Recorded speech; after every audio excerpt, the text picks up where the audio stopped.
10, 9, 8, 7, 6, 5, 4, 3, 2, 1, 0.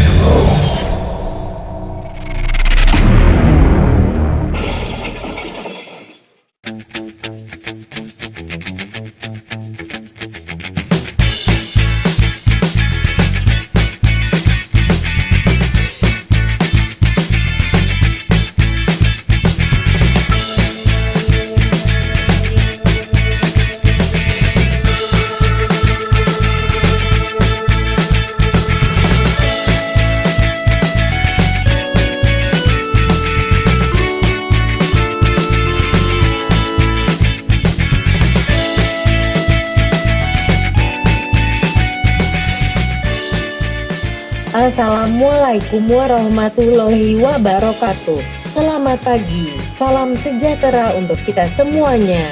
Kepala Sekolah Ibu Puji Astuti SPD 4D yang saya hormati, Bapak Ibu Guru dan staf TU yang saya hormati, peserta didik baru tahun pelajaran 2020-2021 SMP Negeri 5 Cibitung yang saya cintai.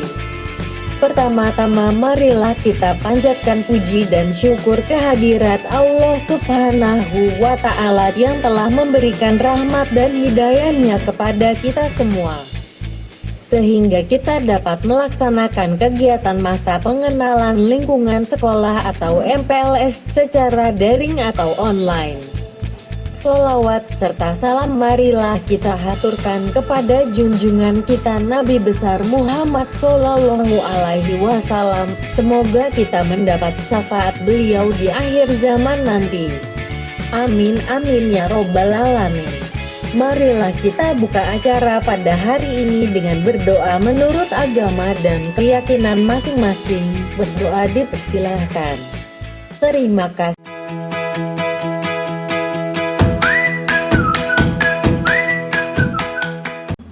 Assalamualaikum warahmatullahi wabarakatuh. Salam sejahtera untuk kita semua. Anak-anak kelas 7 yang Ibu cintai, marilah kita panjatkan puji syukur kehadirat Allah Subhanahu wa Ta'ala karena hari ini kita bisa bertatap muka secara virtual dalam keadaan sehat walafiat. Anak-anak yang Ibu sayangi, perkenankan saya, Kepala SMP 5 Cibitung, mengucapkan selamat atas diterimanya kalian di sekolah tercinta ini. Terima kasih juga telah memilih SMP Negeri 5 Cibitung menjadi salah satu anak tangga untuk mencapai cita-cita kalian. Anak-anak, ini adalah hari pertama masa pengenalan lingkungan sekolah atau MPLS bagi peserta didik baru tahun pelajaran 2020-2021. MPLS kali ini berbeda dengan tahun-tahun sebelumnya. Kali ini kalian mengikuti MPLS secara daring atau dari rumah. Ibu berharap hal ini tidak mengurangi antusiasme kalian dalam mengikuti kegiatan ini. Anak-anak, kegiatan MPLS bertujuan agar kalian mengenal lebih jauh, lebih baik tentang sekolah kita, tentang teman-teman kalian, tentang ibu guru, cara belajar baru, dan lain-lain. Sebenarnya ibu bapak guru sudah sangat ingin berjumpa dengan kalian, melihat wajah kalian, semangat kalian, tingkah laku kalian. Akan tetapi pandemi ini mengharuskan kita untuk mengikuti protokol yang sudah ditetapkan pemerintah. Anak-anak, kalian nanti akan mengikuti kegiatan MPLS dengan cara menonton video, membaca, berdiskusi, dan berkarya sesuai dengan materi yang akan disampaikan melalui WA Group. Kami berharap kalian bisa mengikuti dengan baik. Semoga juga kalian bisa mewujudkan visi sekolah kita, yaitu terwujudnya peserta didik yang beriman, cerdas, terampil, mandiri, dan berwawasan global. Mengapa demikian? Karena kelak kalian sebagai kaum milenial akan menemukan tantangan yang tidak ringan. Kalian akan bersaing dengan masyarakat global seluruh dunia. Anak-anak, kiranya itu saja yang bisa saya sampaikan dengan membaca Bismillahirrahmanirrahim, kegiatan MPLS di SMP Negeri 5 Cibitung resmi dibuka. Selamat bergabung dengan SMP Negeri 5 Cibitung sampai 3 tahun ke depan. Wassalamualaikum warahmatullahi wabarakatuh. Can I be your superhero? Superhero.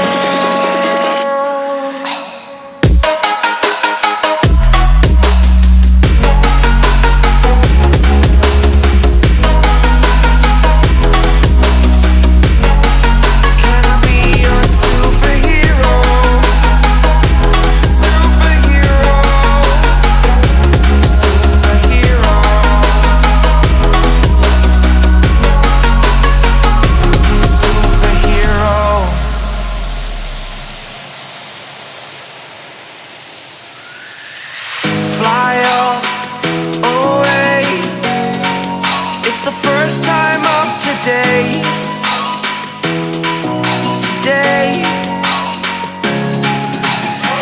To dream, believe. You are the strength, you're all I need.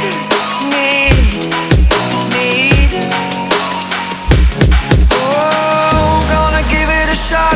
Only one of me to shield you all from the enemy. You're a superhero. You're a superhero.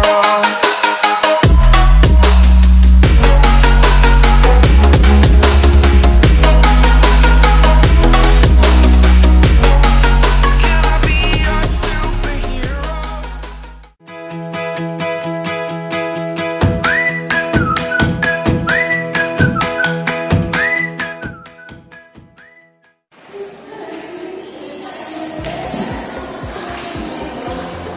Assalamualaikum warahmatullahi wabarakatuh.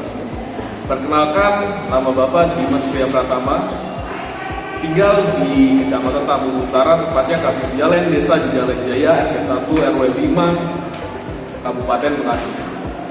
Asal Bapak itu dari daerah Jawa Tengah, tapi sudah lama besar di kota.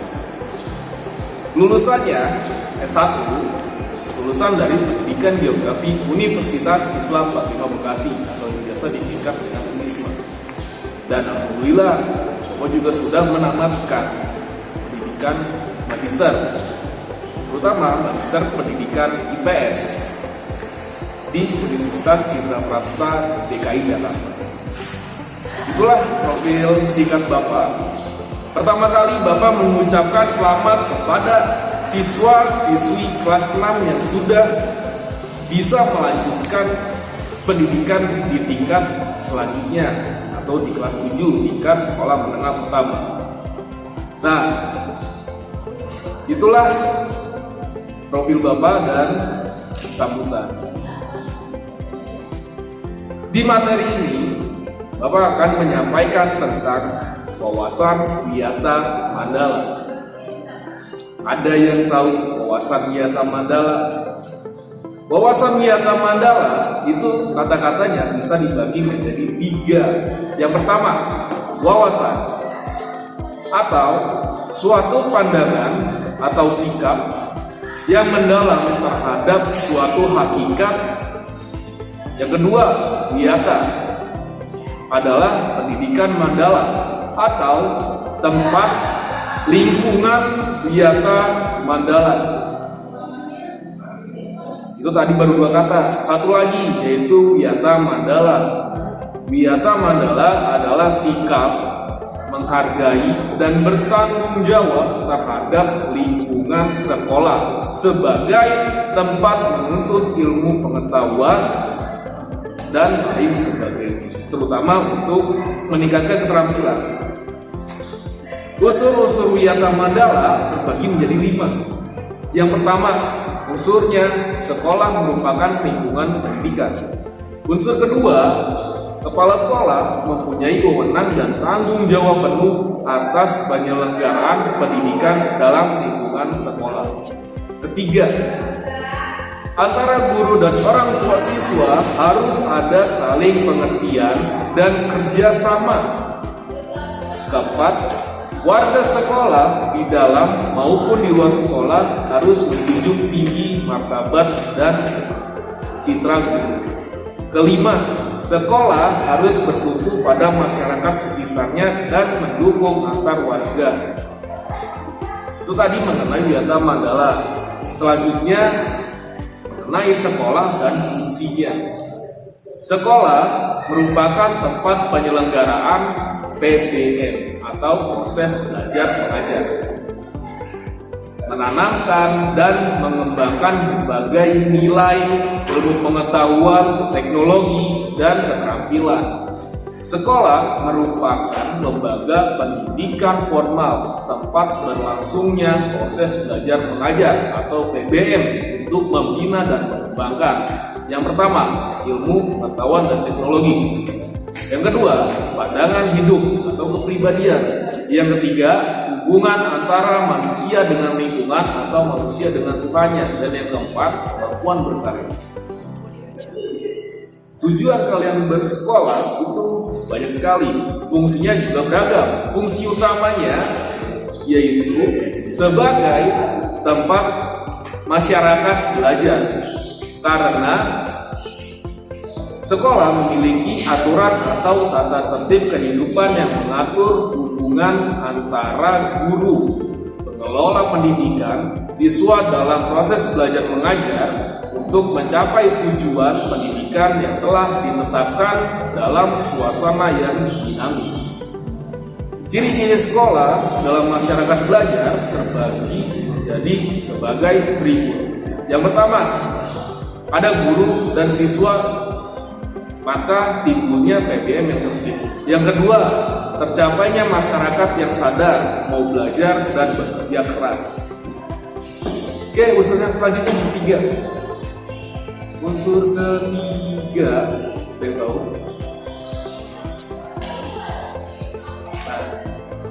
Unsur ketiga, terbentuknya manusia Indonesia seutuhnya. Prinsip-prinsip sekolah ada 4 atau ada 5. Oke, prinsip pertama, sekolah sebagai wadah atau lembaga yang memberikan bekal hidup. Dalam hal ini sekolah seharusnya bukan hanya sekedar lembaga yang mencetak para intelektual,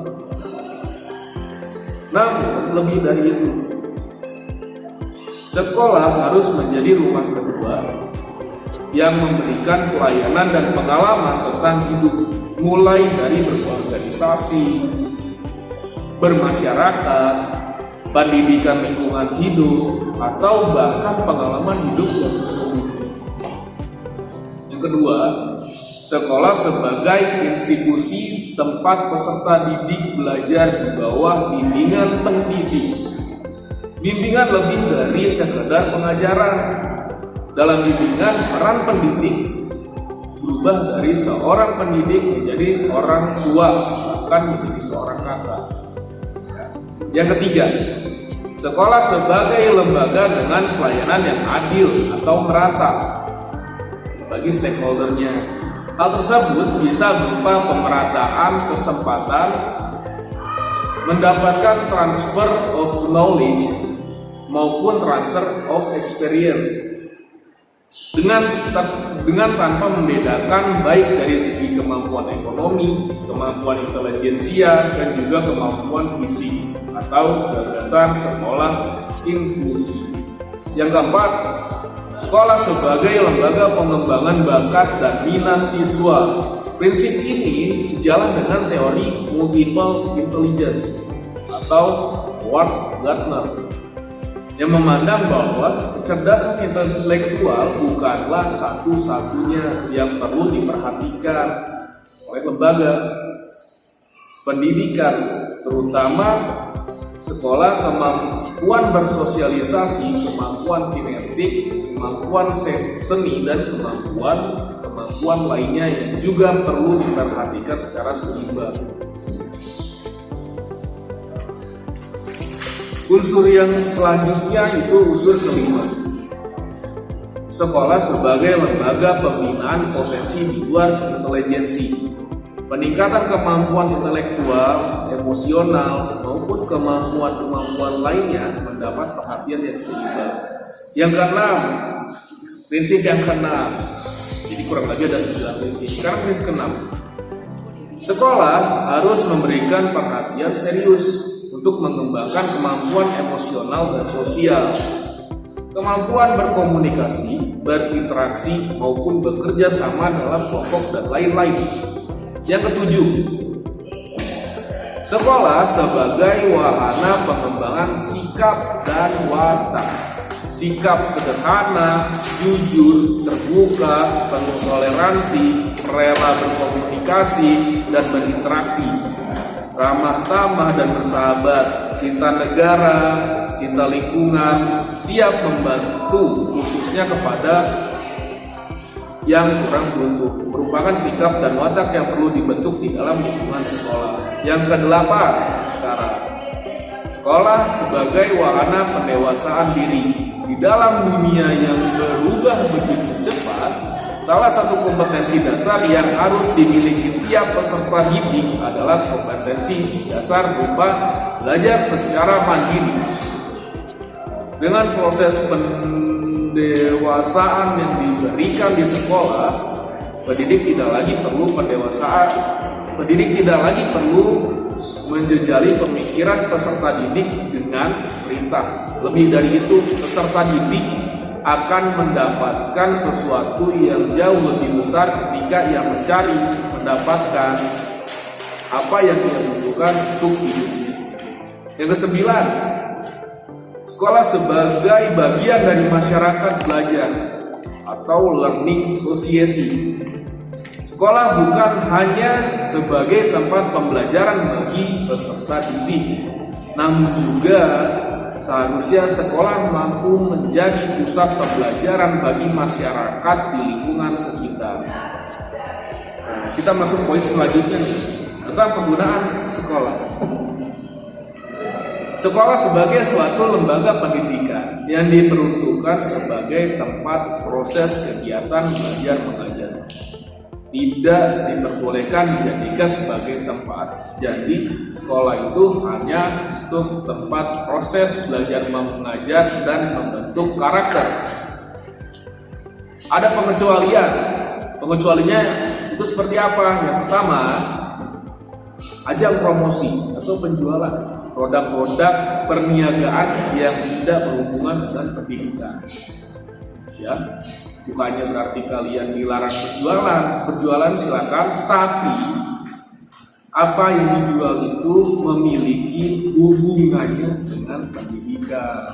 Yang kedua, sekolah merupakan lingkungan bebas rokok bagi semua pihak. Nah, ini sudah diterapkan jauh sebelum masa sekarang, terutama di negeri tetangga. Ya, sekolah itu tidak ada orang-orang yang merokok di lingkungan. Ya, pasti banyak sekali simbol atau tulisan yang menandakan dilarang merokok ketika memasuki area sekolah. Ya, bahkan orang yang sedang merokok pun tidak boleh untuk masuk area sekolah. Yang ketiga, penyebaran aliran sesat atau penyebar luasan aliran agama tertentu yang bertentangan dengan undang-undang. Oke, terima kasih. Jadi selama kalian mengenyam pendidikan, kalian itu akan mendapatkan ilmu pengetahuan dan karakter kalian akan terbentuk. Tidak untuk menyebarkan ajaran sesat dan dilarang keras untuk menyebarkan agama-agama yang bertentangan. Terutama 5 agama yang ada di Indonesia itu, ya. Jadi selain yang pertama tadi ajang promosi, sebagai kedua dilarang merokok, dan yang ketiga itu dilarang menyebarkan aliran sesat.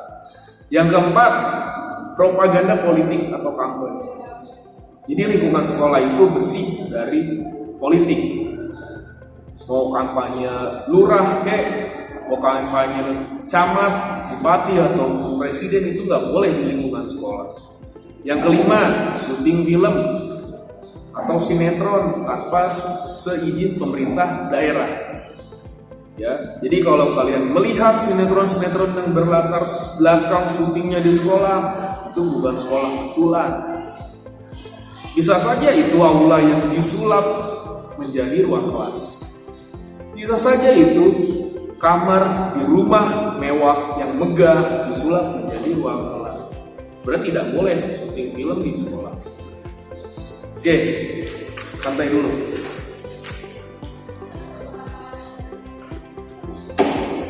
Dan yang terakhir, kegiatan-kegiatan yang dapat menimbulkan kerusakan, perpecahan, dan perselisihan, sehingga menjadikan suasana yang tidak kondusif.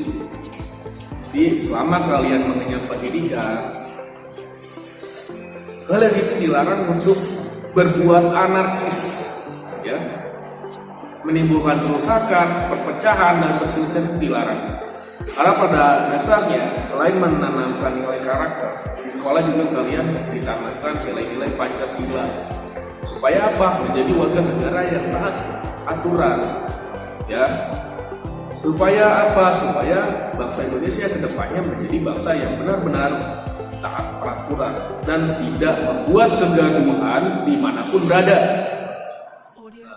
Jadi selama kalian mengenyam pendidikan di SMP, taati aturan, taati peraturan, dan jangan pernah membuat perselisihan, apalagi sampai merusak, karena itu sudah ada hukumnya. Baik siswa-siswa yang Bapak banggakan, setelah tadi sudah banyak kakak sampaikan, ternyata masih ada lagi. Gak cuma di situ. Selanjutnya, penataan Wiyata Mandala dalam upaya ketahanan sekolah.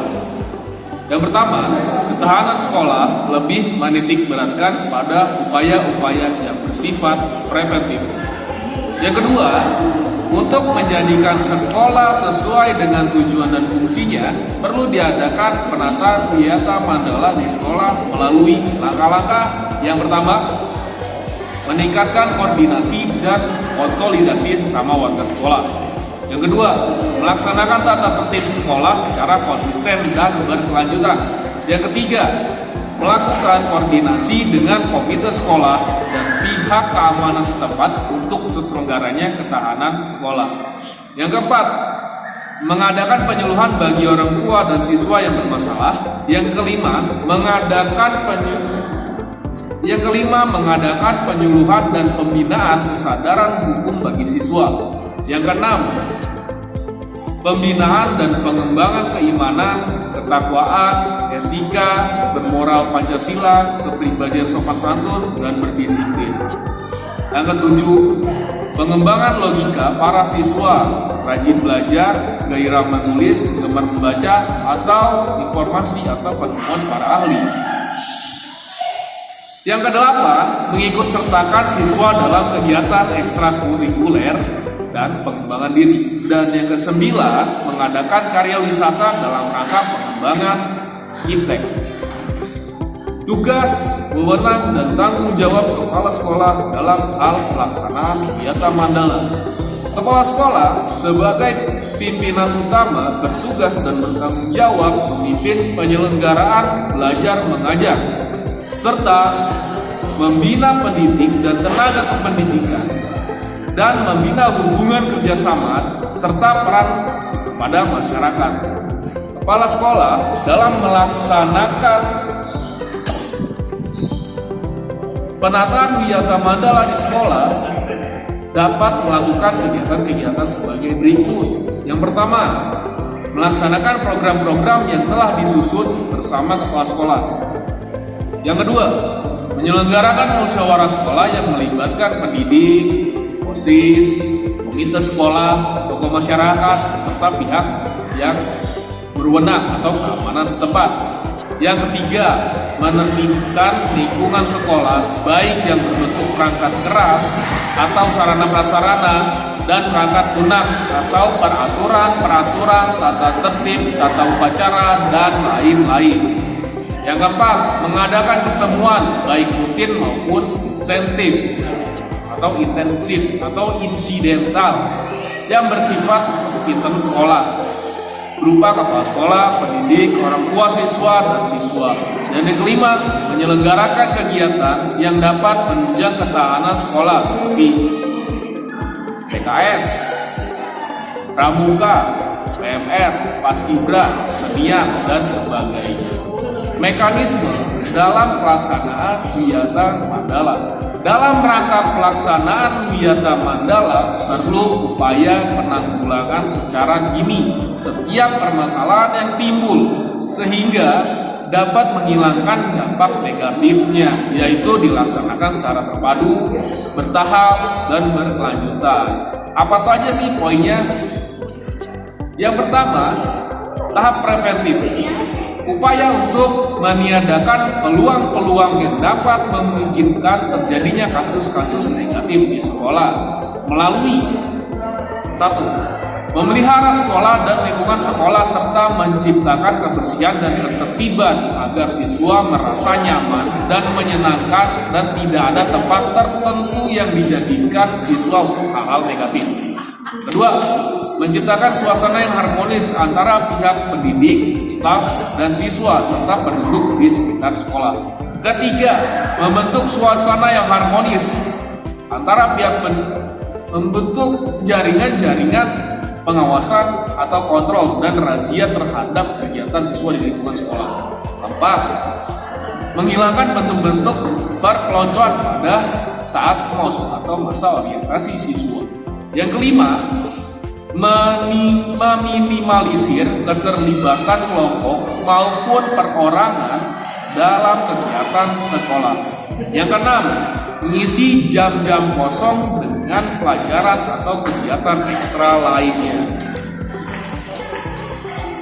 Yang ketujuh, meningkatkan kegiatan ekstrakurikuler pada masa awal atau akhir semester dan masa liburan sekolah. Yang kesembilan, peningkatan keamanan dan ketertiban khususnya pada saat berangkat atau usai sekolah. Tahap represif untuk menindak siswa yang telah melanggar peraturan dan tata tertib sekolah. Upaya represif dapat dimunculkan sebagai berikut. Yang pertama, mendamaikan pihak yang terlibat perselisihan. Berikut orang tua dan pendidik pembinanya. Yang kedua, membatasi areal tempat terjadinya aksi. Yang ketiga, menetralisir isu-isu yang berkembang dan mencegah timbulnya isu-isu baru. Yang keempat, berkoordinasi dengan pihak keamanan apabila terdapat pihak luar sekolah yang melanggar keamanan, ketertiban, dan perbuatan kriminalitas di lingkungan sekolah. Yang kelima, mengungkap lebih lanjut keterlibatan pihak luar sekolah atas kasus yang timbul dan menyelesaikan secara hukum. Yang keenam, mengikutsertakan para ahli untuk mengadakan bimbingan dan penyuluhan. Dan yang terakhir, memberikan sanksi sesuai tata tertib yang berlaku.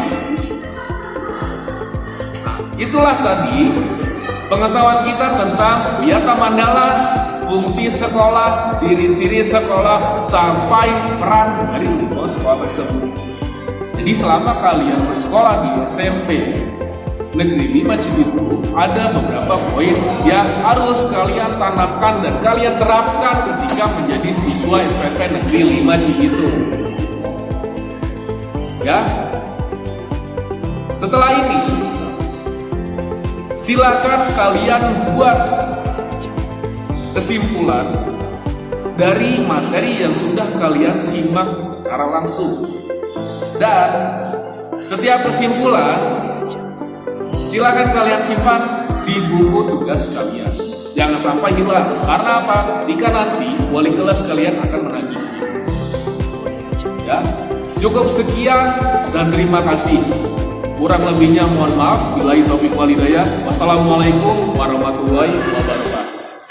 Through the wastelands, through the highways, and on we'll go.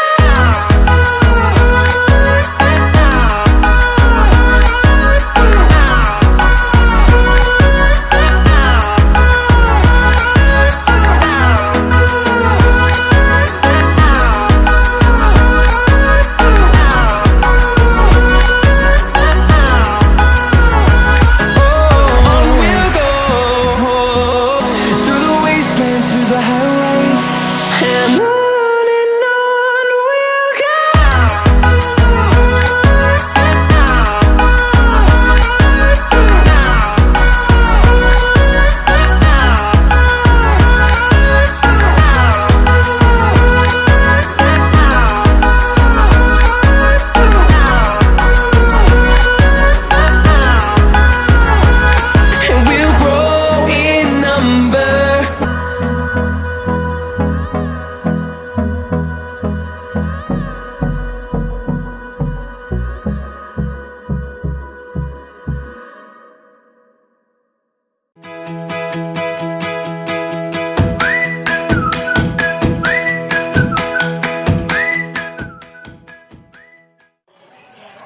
Assalamualaikum warahmatullahi wabarakatuh. Perkenalkan, nama saya Mutiara Putri Suryani. Saya lahir di Magetan, Jawa Timur.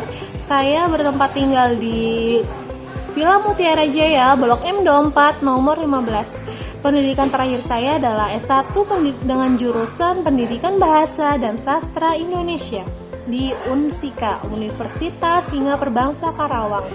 Saya akan memaparkan materi tentang tata krama siswa. Tolong diperhatikan ya anak-anakku, tata krama atau adat sopan santun sering disebut dengan etiket, telah menjadi bagian dalam hidup. Contoh, pada waktu Anda masih kanak-kanak, orang tua Anda sudah melatih Anda menerima pemberian orang lain dengan tangan sebelah kanan dan mengucapkan terima kasih. Orang tua Anda telah melatih Anda cara makan, minum, menyapa, memberi hormat, dan berpakaian yang sangat rapih. Lama-kelamaan, perilaku Anda tersebut menjadi sebuah kebiasaan. Tata krama adalah kebiasaan yang lahir dalam hubungan antara manusia. Tata krama yang semula berlaku dalam lingkungan terbatas, lama-kelamaan dapat merambat ke lingkungan yang lebih luas. Tata krama telah menjadi bagian dari pergaulan sehari-hari. Jadi, dapat disimpulkan bahwa tata krama adalah kebiasaan sopan santun yang disepakati dalam lingkungan pergaulan antara manusia setempat. Tata krama terdiri atas kata tata dan krama. Tata berarti adat, aturan, norma, peraturan. Krama berarti sopan santun, kelakuan, tindakan, dan perbuatan. Tata krama berarti adat sopan santun, kebiasaan sopan santun. Dalam pergaulan sehari-hari, sering kita jumpai manusia seperti buah kedondong, yaitu orang yang berpenampilan menarik dalam berpakaian, berbicara, makan, minum, dan berjalan, namun penampilan itu hanyalah sebagai polesan saja. Ternyata hatinya dikuasai oleh sifat-sifat tak terpuji, suka dendam, egois, suka menyakiti hati. Ada juga manusia yang bertipe seperti buah durian. Penampilannya tidak menarik, kasar, dan tidak mengundang simpati. Namun, hatinya berhati emas, rendah hati, suka memaafkan, suka menolong, dan menghargai orang lain. Kulit durian memang tajam dan kasar, tetapi buah durian terasa enak kalau dimakan. Makna tata krama yang sesungguhnya bukanlah seperti kedondong yang licin kulitnya dan asam rasanya. Demikian pula, makna tata krama bukanlah seperti durian yang tajam tapi enak rasanya.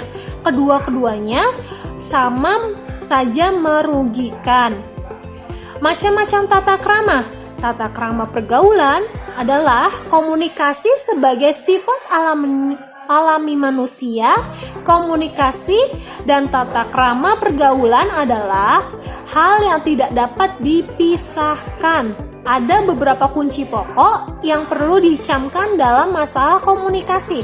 Yang pertama, perlakuan orang lain sebagaimana Anda ingin diperlakukan. Yang kedua, setiap orang mempunyai perbedaan-perbedaan perorangan, tidak ada kembar satu sel telur yang sama. Yang ketiga, kenal dulu baru sayang. Makin kenal makin sayang, tak kenal makin tak sayang. Tata krama berkenalan, kedua belah pihak saling menyebutkan nama, saling memandang, saling berjabat tangan, tidak mengayun-ayunkan tangan. Tata krama bertamu hendaknya berjanji dahulu dan datang tepat waktu. Tata krama berbicara, yang pertama, berkata, peliharalah lidah, jangan menyakiti atau jangan menyinggung perasaan orang lain. Yang kedua, jangan memotong pembicaraan orang lain. Yang ketiga, perhatikan Anda berbicara dengan siapa. Selanjutnya, tata krama berpenampilan. Yang pertama, cara menggunakan pakaian. Kalau pakai seragam sekolah, harus dimasukkan memakai dasi dan memakai sabuk hitam, seragam putih biru.